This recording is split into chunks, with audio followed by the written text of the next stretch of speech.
Hello, folks. It's another Friday in the life of the world. And across the Muslim country in the world, it's day number 25 of the Ramadan season. Ramadan Kareem to all of you. All right, welcome to the program. Today, gunmen, we can report gunmen kidnap Abia University students. Schools shut in Abuja as bandits arrive border town in trucks.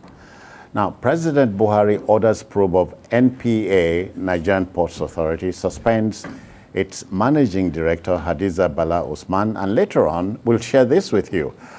Arsenal eliminated, just as Manchester United, Yiddish club, and Villarreal reach Europa League final. I'm hanging out with Babajide Kolade Utitoju. I saw Man United coming into the picture. Nobody begrudges you. At least get the cup, make man rest. You dare not begrudge me. So I know begrudge you. We also have Martin Zoloja, the author of Inside Stuff. I greet you too. Thank you. So the team is ready. I hope you are.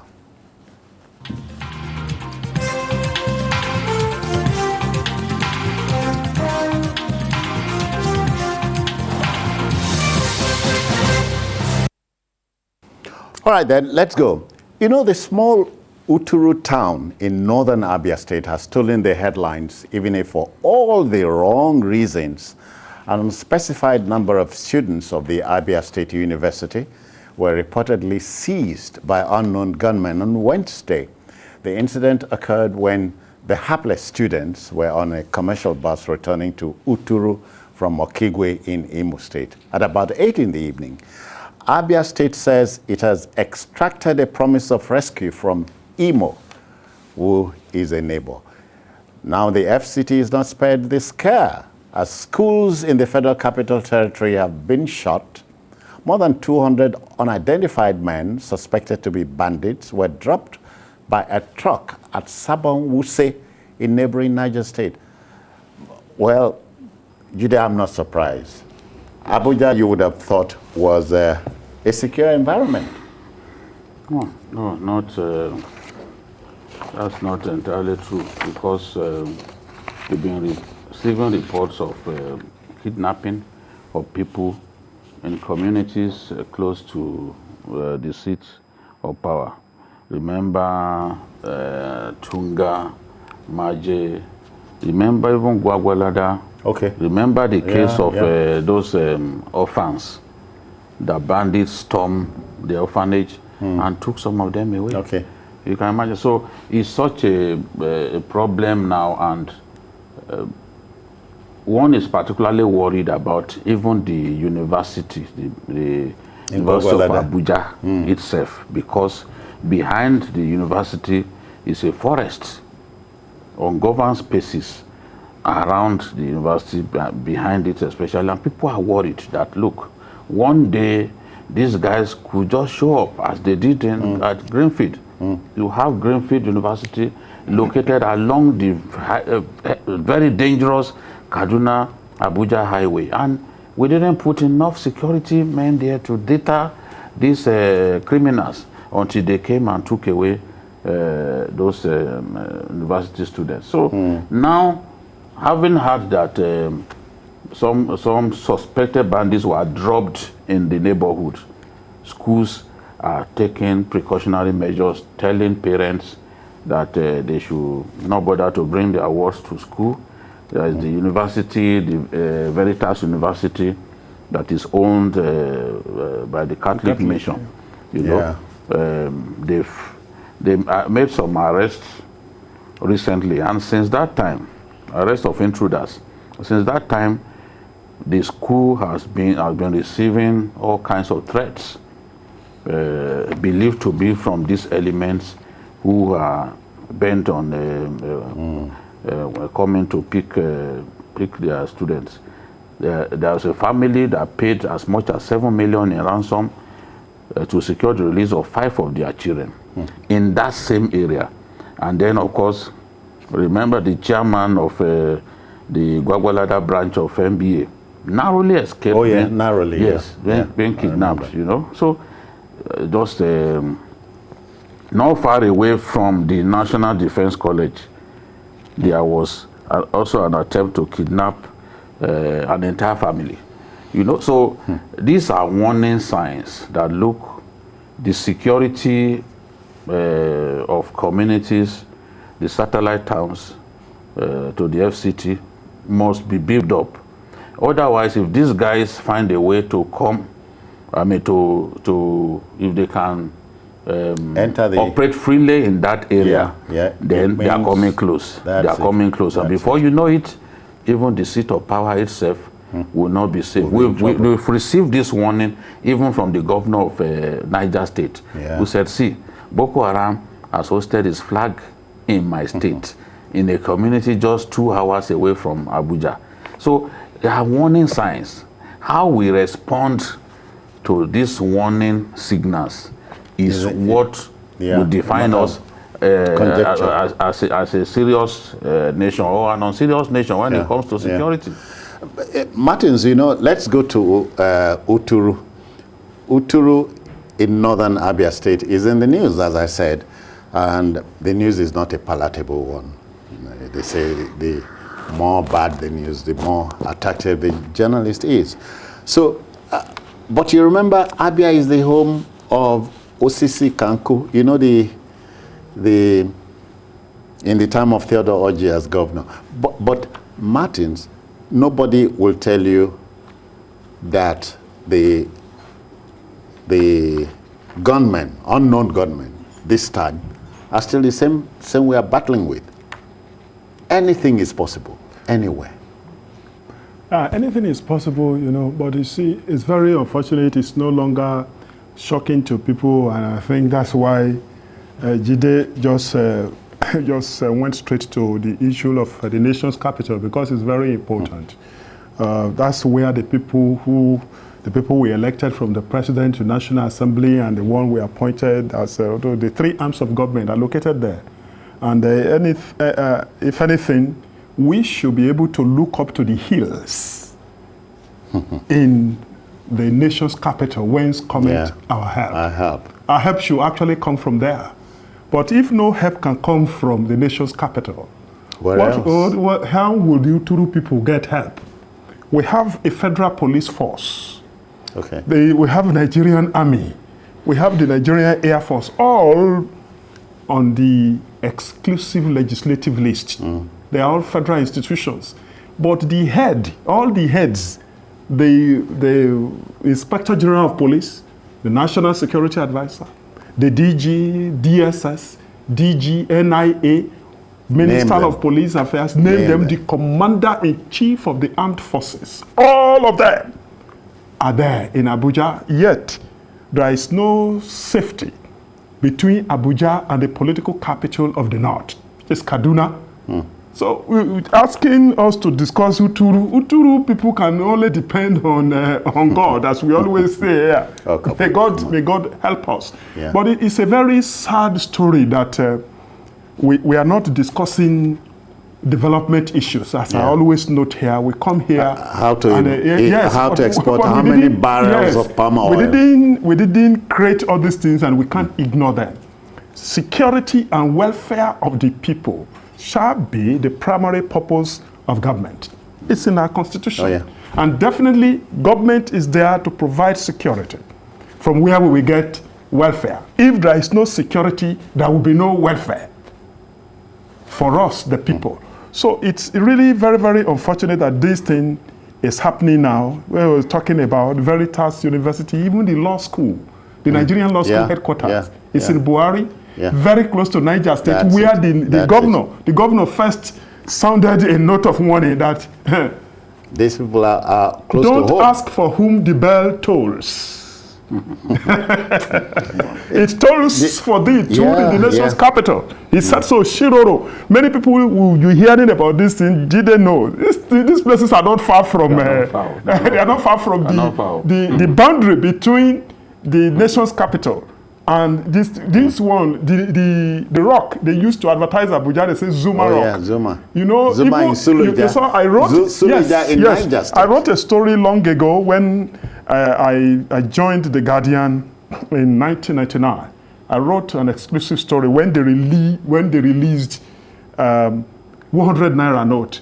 In 100 naira note at that time, they put Zuma Rock Abuja. Oh, yeah. I picked it up and wrote an exclusive story. My story enabled them to withdraw all the currencies they had printed at that time. 100 naira note, because they wrote... Don't do that again. They wrote Zuma Rock. So this place, Zuma Rock, is very close to the boundary between the FCT and Niger State. Yeah. And Buhari is not far from that place. I've been to Zuma. There is a shortcut from around Zuma Rock to Buhari. Perhaps Jide no say for Zuma Rock, underneath palm wine day there. Palm wine day there. So it's very, very unfortunate that Jide, let's go back to... There is no help from the nation's capital. Oh, come on. Let's go back to the FCT. The head of police had said, look, nothing to fear. Now there's a lot to fear. There's a lot to fear, and when the IG speaks in this manner, I'm sure a lot of people will simply not take seriously what he has said, because look, how many times are the police able to help when you find yourself in the hands of these people? Sometimes even the police will advise you to negotiate. Oh, yeah. Yes, for your own safety.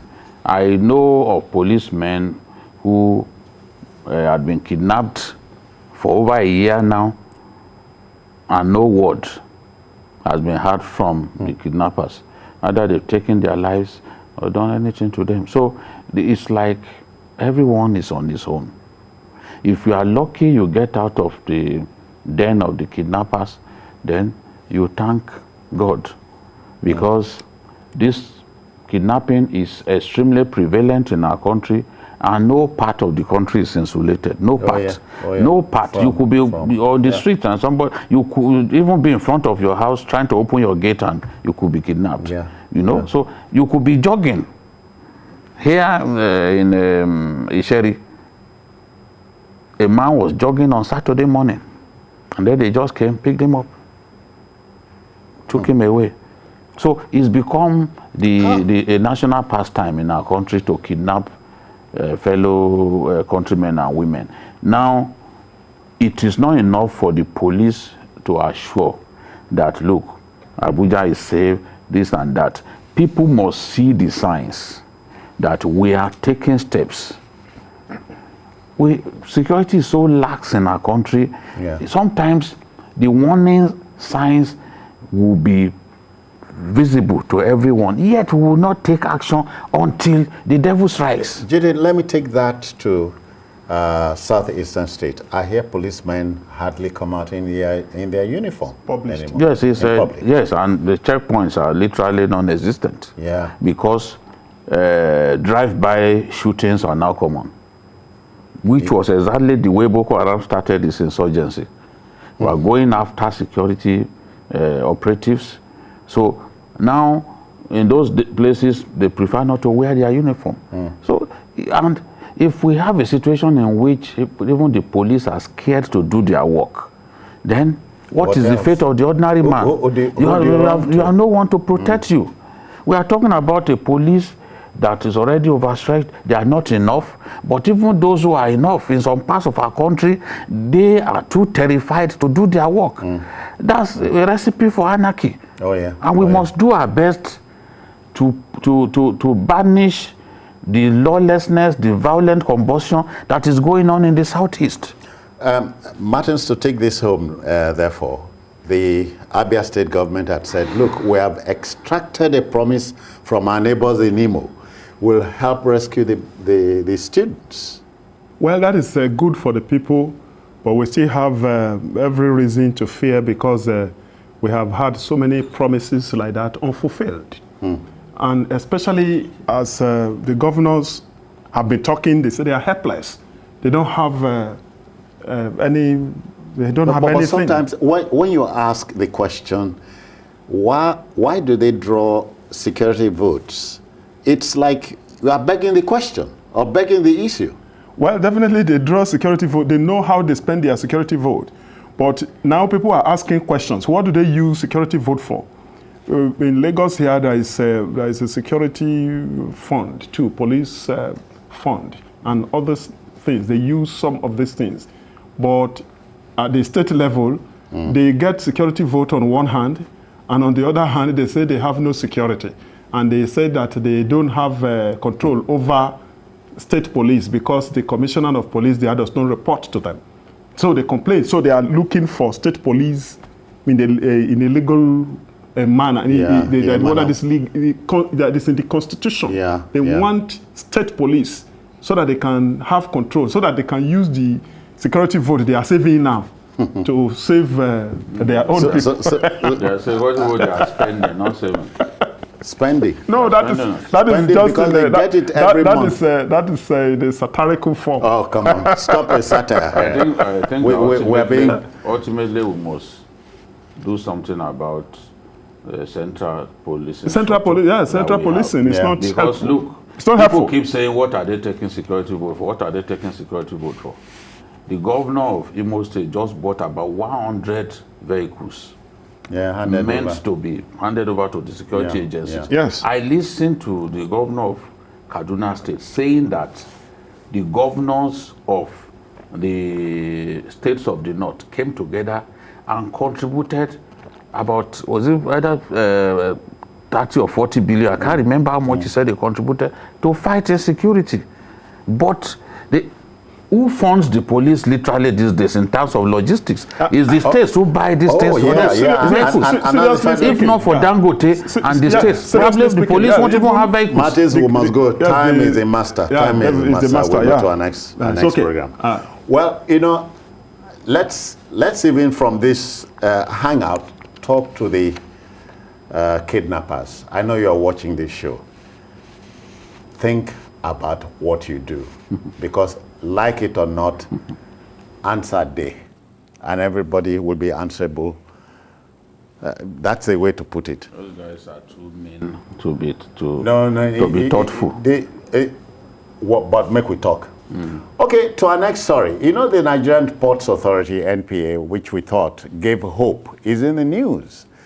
Presidential spokesperson Garba Shehu announced the suspension of the strong-willed managing director of the authority, Hadiza Bala Osman.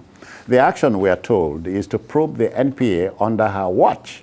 The suspension of the one-time chief of staff to Governor Nasir El-Rufai of Kaduna State follows a recommendation by Minister of Transportation, Right Honorable Rotimi Amechi. While the searchlight goes on, Mohammed Koko will act as MD, and the Director of Maritime Services of the Ministry will head the panel, assisted by his deputy. Members of the panel will be determined by the Minister. Way forward? Well, way forward. You see, this is... I'm asking. This is not new. We have always had... We love to read this kind of story. That there is yet another probe panel, but then yet another suspension. But it's like Alan Paton saying, when people go to Johannesburg in the cry the beloved country, they don't come back. Yeah. When people go on suspension here, they don't come back. I remember... what goes up does not come down. Yes, I remember that more than a year ago, the DG of this National Broadcasting Commission was suspended, and then it'll be a probe panel. I remember. And then also the EFCC chairman was suspended. Oh, the embattled? The Commission of Inquiry has since submitted a report. He has since been replaced. Nobody has seen anything about the report. And nobody knows what Nobody happens. knows what happened to even Magu as we speak here. So here is Hajia Hadiza Bala Usman on suspension. And then a panel has been set up following the recommendation of the minister about some unremitted fund to the Federation account. And many people have been discussing this thing. An online newspaper got to her shortly before we came to this place and it was reported that she said she was never queried on anything, and they didn't follow the recommendation, the due process for suspending a person like that. But then the president has done it. The president is the chief executive of the federation according to the constitution. He has approved the process and it's going on. But just as I said now, history is our guide. There have been so many probe panels, there have been so many reports, and the nation is still waiting for white paper on so many of such reports. And this, I think, is also one of them. It doesn't raise you talk any... about white paper, Martins, those paper, many of those papers, they not be white too. Well? Because, you know, so you are asking the question, do we have so much to correct at this stage? I have my doubts. Some of the actions we take are usually triggered by political and personal interest. If we are not often influenced by political and personal interest, we will always do the right thing. Because if we want our country to grow, there are certain things that we need to do. Issues around etiquette must be taken seriously. We have a country where we never believe in putting the right persons in the right places. Why, for example, should we always put politicians and people grossly unqualified in critical sectors of our economy? We are the only country that behaves in this way. We have been so blessed by God that we tend to take His blessings for granted. Nigeria has more than 20 ports. There are countries that have just one port, and that port is the mainstay of their economy. We have more than 20 ports. What have we done? Why is it so difficult to have automation of our port services? Why is it so difficult? It will remain difficult because we will not put the right people in place, in those places to man them. I was looking at Ghana, using Ghana as an example, because I keep saying that we are a peculiar country, and the things we do that hold us down as a country, that ensure that we do not develop. Other countries fail to do those things because they are more ambitious than we are. And focused. Focused. Ghana put Mr. Paul Asare Ansah as the DG of the Ghana Ports and Harbors Authority. He joined the Ghana Ports and Harbors Authority in January 1999 and had 15 years experience in the maritime industry. He has an MSc in Maritime Affairs, specializing in port management from the World Maritime University in Sweden. He was Secretary General of the Port Management Association of West Africa and Central Africa. So you talk about the square peg in a square hole. Yes, that's where I'm headed. He was Executive Secretary of Pan-African Association of Port Corporation in Lagos here between 2012 and 2017, and was Regional Coordinator for West and Central Africa at the International Maritime Organization. Answer. You are looking ANSAH. That's I remember Edward Ansah now. Do you know now? Now, this is an example of someone with that experience on the job. In our own case, when we claim that we want improvement in certain sectors, the answer is not far away. The answer is in the decisions that we take. You bring failed politicians, you put them in a massa because somebody failed to win an election. You bring people without experience at all and put them in critical sectors and look at what they have done. Let me get something clear. The NPA MD-ship should go to somebody who is in the game, who knows who understands the dynamics. Yes, who has been in the sector for years. Let me also tell you, now we brought in another something that's quite surreal. When you want to remove an Adiza or whoever from a position like that, and you want to put someone in acting capacity, you often go for the director of operations. Yeah. In this case, we've gone for a finance person. This is the first time I'm hearing something like this. You've now brought a banker, a former staff of Zenith Bank. You now brought him now to run that sector. That is why we've chosen not to grow, or we have elected not to grow. The answer lies in the choices that our leaders make, because their decisions are often propelled by selfishness and political interest. I don't care what happened between Adiza and the rest of them. No, that's not the issue. If we are facing the kind of problems that we face now, we are so heavily indebted. When you walk up to the president and you tell him that somebody by her negligence ensured that 165 billion does not get has not been remitted.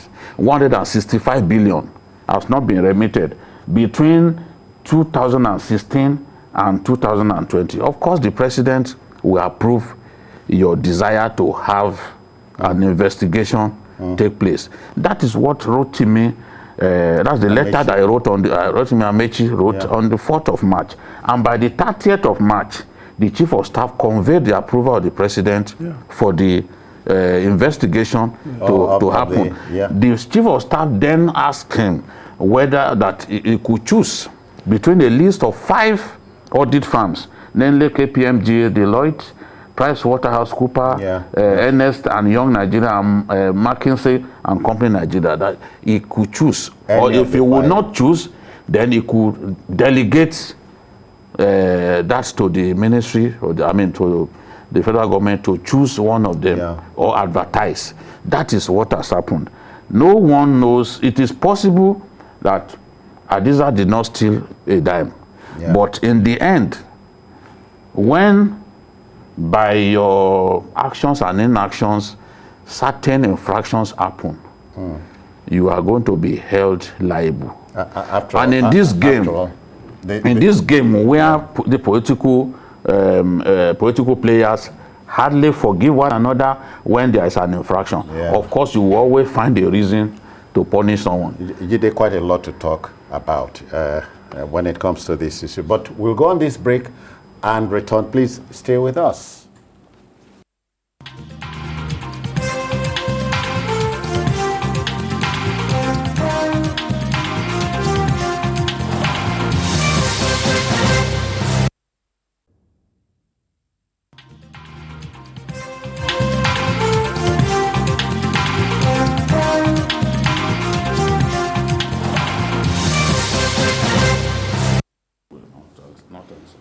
All right, then, Jide, let's continue where we left off before we go to Martins. Yes, the highly competent Ghanaian that I was talking about, his name is Michael Achegwe Lugaje. Lugaje, an answer. Yes, he replaced Asariansa, Paul Asariansa. Okay. So that's what it's Michael. That's in Ghana. Yes, in Ghana. Okay. That's the person. Ghana, we're sorry. That's the person that I was referring to, Michael Achagwe Lugaje. Okay. All his life he's been in the maritime sector, and he's risen to the top in that sector. Has served even beyond this country. Has served on the continent, continental positions and all that. So the point that I'm making is, look, even when you want to replace an Adiza, after we've had that, yes, some surpluses. He called it remittance of operating surplus to the Consolidated Revenue Fund account from 2016 to date. He then asked for a comprehensive audit. He asked the president to approve that the account and remittances of MPA in the period 2016 to 2020 be audited. So, and that prayer, so that this gross shortfall of remitted funds can be addressed. And the NPHGD is a cash cow. Of course it is, and this is a lot of money. Yeah. Let's face it, this is a lot of money. It's a lot of money but at this time. The decisions we make ensure that we do not grow. That is the point that I'm making. Yeah. You've now brought a banker. You've now brought a banker now without the requisite experience to step into her shoes. So sometimes, Martins, you ask if you are a square peg in a round hole. Should you not complain? I don't go fit do the job. It doesn't happen, and it can't happen, and it won't happen here. Seriously speaking, is it a Nigerian we are talking thing? about a government that is 6 years old in power and in office. So there's a sense in which we can make certain pronouncements and even assessment of the administration. The government is not strong on getting the right people for the right job. This particular government is not. So you see how Jide was trying to use the issue in Ghana. We discussed to this draw thing. a parallel. Yeah, we discussed this thing before we came in here. Yeah. That industry has specialists. It's still part of the maritime sector. They have some even retired naval officers are qualified to be there. They have seafarers. They have know all the sorts of dynamics, people they that know cabotage here and there. So many things within the sector. There is this link between this NIMASA and this Ports Authority. There are certain things they do. They lay golden eggs, well, I'm yes. told. But what he is saying is that this country is so blessed with experts in various sectors. But most of the times, we have seen studies by even foreign agencies which points to the fact that this country likes to invest in the worst people to rule the best people. Yes. Oh, wow. The worst people That's what we do. running the best people. That's like we celebrate mediocrity. Martins, that's like being crucified between two thieves. Yes, we celebrate mediocrity. Some of our professors that we vilify, they are still part of the best in the world. They are still part of the best researchers, but nobody looks in their direction. No. It is knowledge that you use to rule the world. And this It is true knowledge that even the righteous shall be saved. We talk about the knowledge economy. And it's power. It is power. You can't get innovation without research. That is why India has spent so much money, even in journals. You will see that India, South Korea spend a lot of money on R&D, research and development. And that is why even there was a time, South Korea with their Samsung, how many? There are about 60 million people. South Korea, they have Samsung. It is not because God dropped something for them. They have invested in research and development. In other words, it is high time we began to look in the direction of our experts. The best from the school system, the best experts should be called to run the country. We should not continue to invest and celebrate mediocrity. So Nigeria is the most populous black nation on earth, and we have experts. More like saying, allow politicians to do politicking. Yes. Allow developers to do development. If they want to patronize politicians, put them in non-critical sectors. Yeah. That is the point that I'm making. I'm not saying don't reward people who have assisted you to win election. No. I even think that a lot of people who assisted this government, they've not looked in their direction. They've chosen people some who even worked against the government and given them appointments here and there.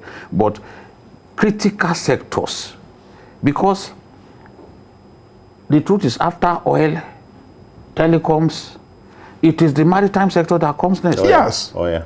So you need, we are saying we don't have money, states are broke, there's revenue shortfall, and we are seeing these kind of things happening. The other day, we were talking about revenue generating agencies of government refusing to remit. Even including some of them in the aviation sector, refusing, outright refusal, not under remitting. In some cases, refusal I heard to remit. trillions of naira outside waiting to be remitted. Are we then going to find the money for infrastructure development? Then we'll keep borrowing money up and down until we've lost face before creditors, and everyone will now say, no, Nigeria, no, we are not going to give you that. It will get to that. Right now, we are looking, the other day we wanted to borrow money from Brazil. We'll keep going. We keep going from country to country until no one, and because we have not looked within and blocked the areas through which the resources are leaking. So we continue to go to Sokoto to look for what is in our Sokoto. That's what we are doing to ourselves. That's what we are doing to ourselves. Let's have the right people in critical. Look at, I was telling you that some countries only one port. Yes. Which is the mainstay. Yeah. You have about 20 ports. You have about 20 ports. You've not developed them. You've not developed them. You just left them fallow. The deepest part of the Atlantic in West Africa is here in Ondo State. Yes. We can't have a port there. Yes. What have we done? What have we done? In that the direction is just Lagos Port, Lagos. Okay. Yes. And look at the traffic jam. And look at the many man hours lost. Another thing is we are talking about 2016 to date. What happened that all of these years you waited until 2021 before raising the red flag? Yes. Yeah. What's going on? What is that how to actually supervise somebody under you? 2016. Also, because this kind of money that they are talking about, this 165 billion, 320 million. No. It's not one day. It's not. It's small money. Yes. This problem didn't just materialize suddenly. Over time. It's been coming. Let's bury this subject matter. Time is the matter. Yes. Square pegs in square holes. Yes. Too late to go. Well, definitely 6 years. Yes, it's too late. It's too late. It's too late. But we are speaking for those who would like to run the country. That you look for the brightest and the best. It doesn't matter where they come the brightest and the best. And people have experience in various sectors. Yes. So it is not, we celebrate mediocrity. And we have them. We have them. So those who would like to run the country should be taking notes at this juncture that it is knowledgeable. Peter Drucker talked long ago about knowledge workers that will rule this world at this time. Knowledge workers. Because we are talking about a knowledge economy here. Yes. Well, okay, we'll leave it there and go to our next story. Not before my telling the seat of power. There's enough damage already. So I think we should do a lot more of damage control and damage reduction. It's possible. We'll take this last break. We'll be back.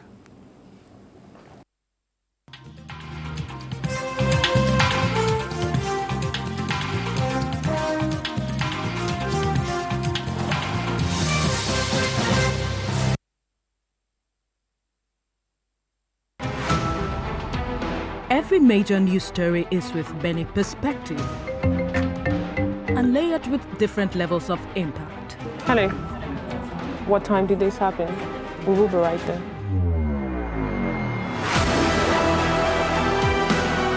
At TVC News, we follow the big and major news, gathering the facts, witnessing the outcome. I am here live at the aftermath of the approval of the new national minimum wage. We are TV Station of the Year, not just for breaking news, but for being first, fair and accurate. TVC News, first with breaking news. The TVC News at 7 and the TVC News at 10 are not like any other news broadcast. It's the big news hour, the hour for the big breaking stories. We've got some of the best reporters on the field. Taking you through as it happens. It's fast-paced, hard-hitting. With investigations that matter. Bringing in news that affects your life. With sport, entertainment, and business news so you don't miss a thing. Experience resourceful coverage with depth. Every night.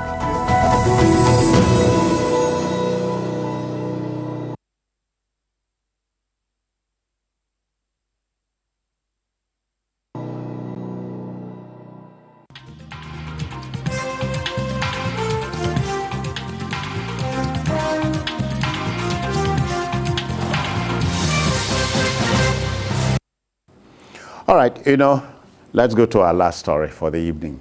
Now, those who forecast an all-English final 4 teams for Europe's top 2 football competitions, including my humble self, must be forgiven but not forgotten.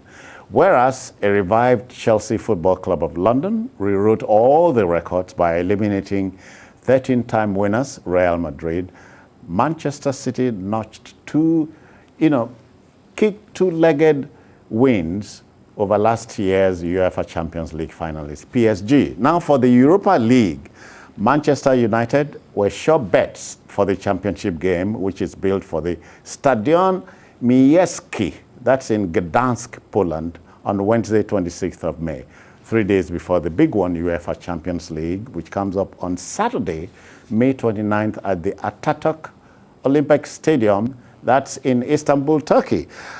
I'm joined by Omodia Ohelegbe. I greet you. Good evening, sir. How do you do? Here. Very well, thank you, sir. So let's talk about it. Did you see it coming? Yeah, no. I thought it was going to be an all-English, finals. But experience came to bear here, because Villarreal has a coach who's massively experienced in the UEFA Europa League. Talking about Unai Emery. He's been there at Sevilla, won the title back to back, went to PSG. Does it really matter? It does. Experience, okay. Because he took this same Arsenal to the Europa League finals in 2019. Chelsea beat them 4-1. So he has what it takes.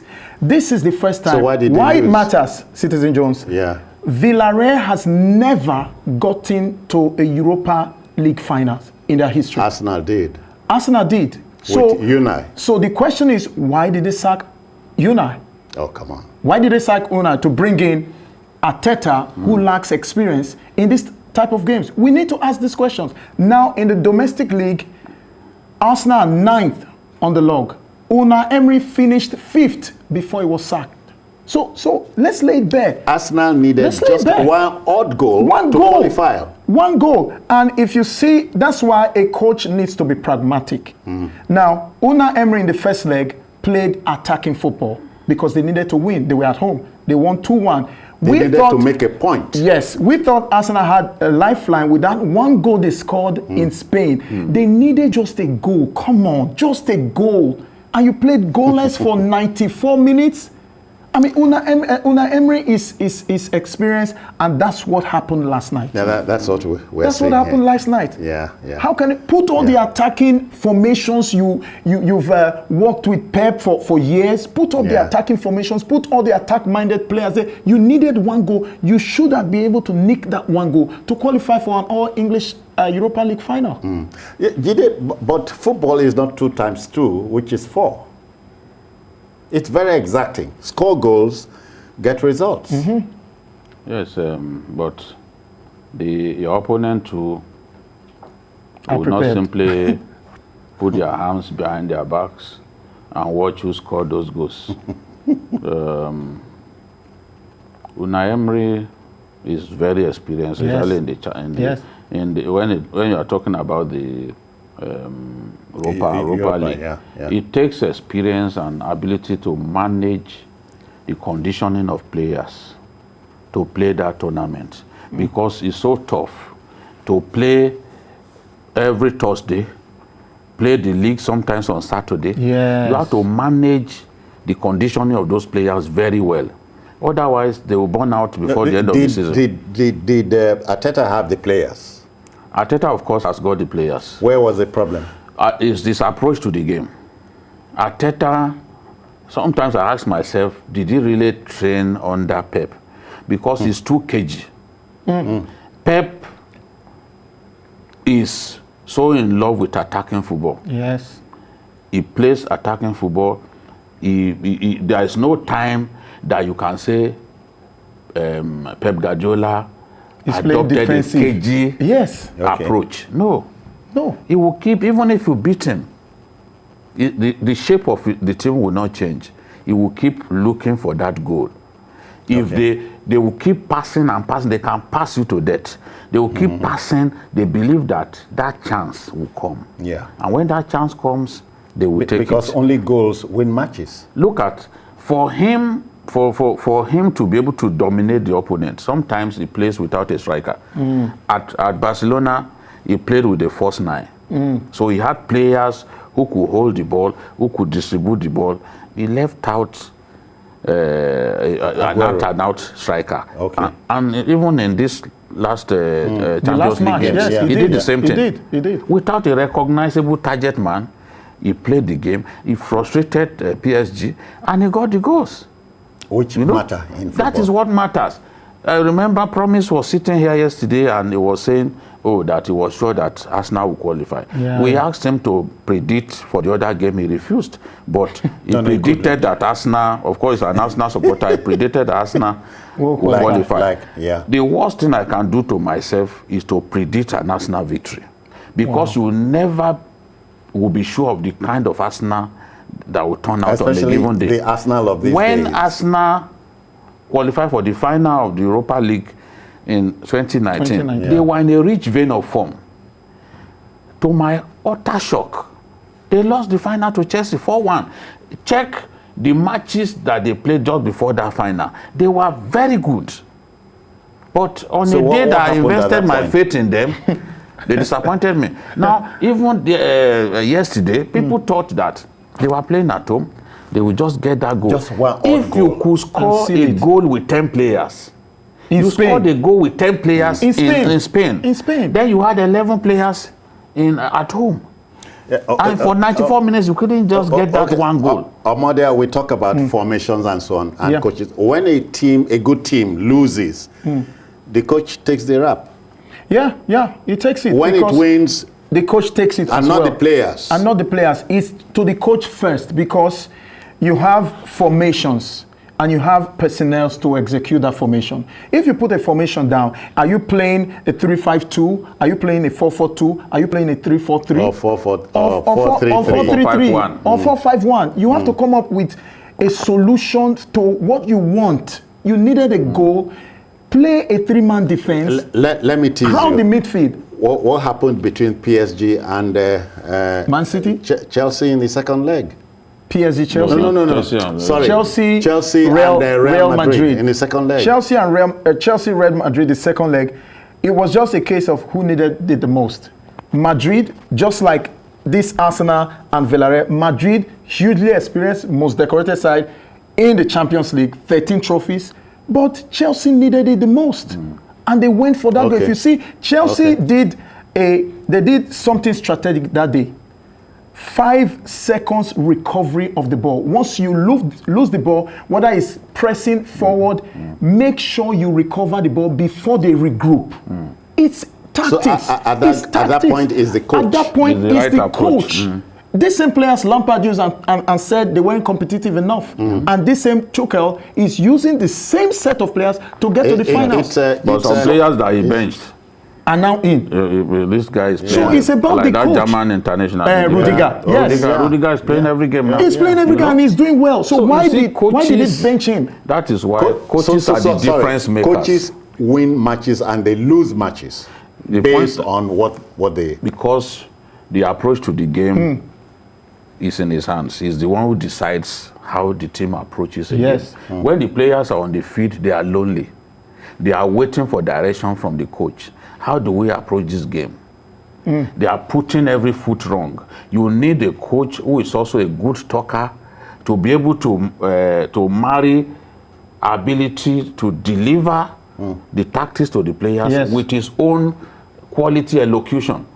So when you are a good speaker, a motivator, and then you have the tactics to go with it, it will sink into the head of the players, and they will go there and deliver. If you remember, even in boxing, that's the way it is too. You remember Thomas Hans versus Sugar Ray Leonard. And the coach, Angelo Dondi, told him, you have just 3 minutes to make the difference. Yes.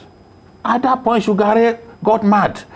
After the bell, he just went after this guy in the most aggressive manner because he knew that he was behind. By so many points. All the judges had him behind Thomas Hans. So his coach also knew, was watching. He knew that, look, if you did not knock this guy out, you've lost. So he knew that that's what a coach should do. Tell the players what they need to do to get the required result. Your approach has to be the correct approach. If your approach is wrong, if you're outfoxed by the opponent, so be it. It's not the fault of the players. Because the players will interpret your own tactics on the field. So if you don't get your tactics wrong, you are finished. So it is not going to be you are finished. It is not going to be an all-English Europa final. The Spanish team coming against Man United. I was not surprised about Man United. No. The first leg, it was done and dusted. There was no way Roma could recover from the 6-2. I agree, but again, 6-2, 4 goals deficit. Barcelona. Man U knew they still won. Roma still won 3-2. Let's talk about the Villarreal Man United final. I think experience will still come to play, but Ole Gunnar Solskjaer knows that this is his lifeline to keep his job because he has not won anything for Manchester United. He's won as a player. Now he needs to win as a coach. So I think Man United, I would take Man United, but yet again, you cannot undermine the coaching prowess of Unai Emery in the Europa League. Jide, Man United VRL final. Well, Man U are firm favorites. On all, reading all the online media outlets, they are firm favorites. Just like when they won it in the 2016-2017 season, they are firm favorites to win this one. So I won't be surprised if they win this one. I won't be surprised because they've got the players to do it. And I think the hunger is there too. Okay, the big one? The big one? The big one. Chelsea are firm favorites based on online surveys and all that. So I go with what the majority. Chelsea. His own majority. I will go with Chelsea as well. Oh, here we go again. All right. So we won't be having an all English 4 finalists, but there's a Spanish team in the mix. Not to worry. Let's thank you very kindly, Omodia Okwelegbe. Thank you. I got that right? Yeah, you did. Enjoy your weekend. Yeah, thank you so much. And Jide, many thanks. Thank you so much. Not to forget to thank Martins Oloja. He was here before Omodia came. And of course, the backroom boys are here. They made it possible. Once again, thank you for your time. If you missed this edition, stay with us on Sunday, 1:30 to 3:30 for a 2-hour non-stop. That's all you get. We are on YouTube at youtube.com/TVC News Nigeria. But I'm Citizen Jones Hussein. Bye-bye now. Take care.